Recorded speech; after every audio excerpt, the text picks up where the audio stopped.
The MCU's back, and so are we. What are you doing? We don't do that here. Do what? The pointing I'm thing. pointing. I thought it could be a fun thing for the it's audience. stupid. We're back. We don't need this. We don't need to start off on the wrong foot. Anyway, we're reviewing WandaVision episode 1 today. Let's go!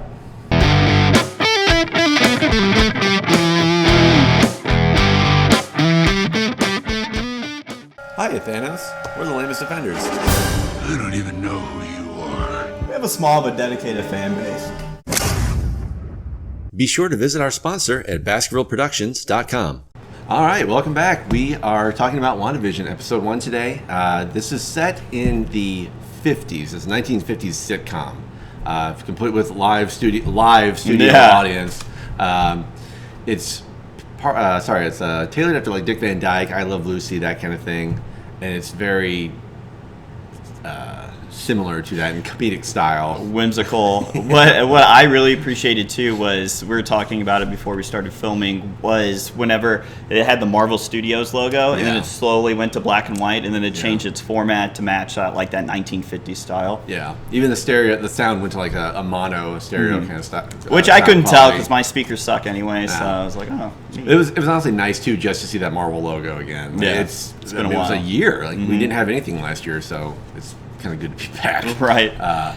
More ways than one. And but, go ahead. I'm sorry, but like one of the things I really like too is immediately after the logo, it started going to kind of that intro where it was just really fun because it's really goofy. Is that 1950s intro and theme, and then Vision's going through the house and he drops Wanda on the ground and which was kind of odd that full complete spoilers, by the way. Like this is a spoiler. We're not holding anything back on this, so but yeah, that was weird how he just he almost couldn't materialize through anything solid. Like he's in her mind. Yeah, who knows? Interesting. Yeah, a robot in a woman's mind. Yeah. So we were introduced pretty quickly to Agnes, which is her neighbor on her right. Yeah, and I know Agnes is right. Yeah, and they called it the nosy neighbor whenever they're filming and stuff. So yeah, it was.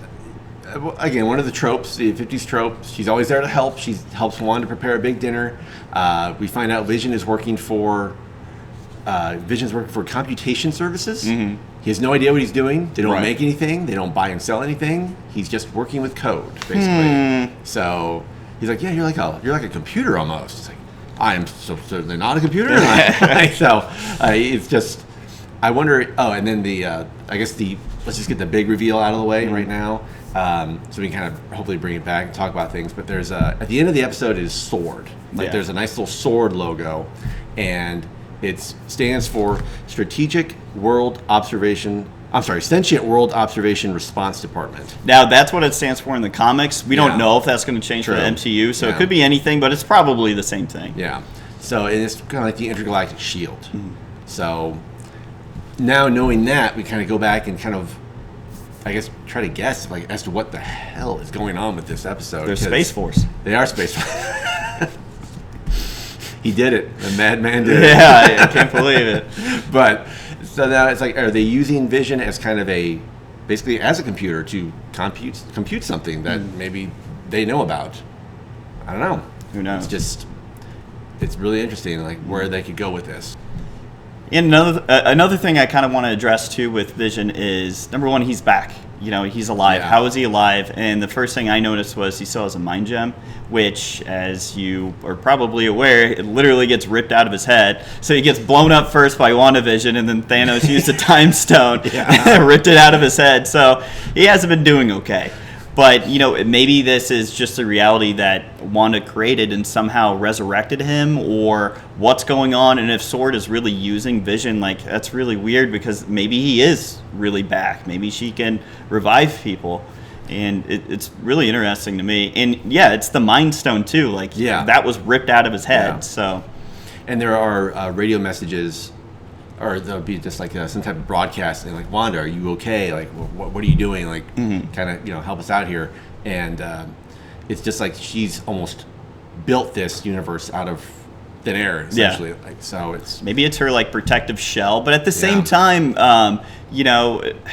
to really look forward in episode 2. We're doing another review for that, but they're starting to ask who is doing this to you. So there is an overall villain. Yeah. So we just haven't seen who it is yet. And one of the better parts I felt about this first episode was the commercial that we're shown about halfway through it. It is for Toastmate 2000 by Stark Industries. Sex bot. It says, "Forget the past. This is your future." Mm-hmm.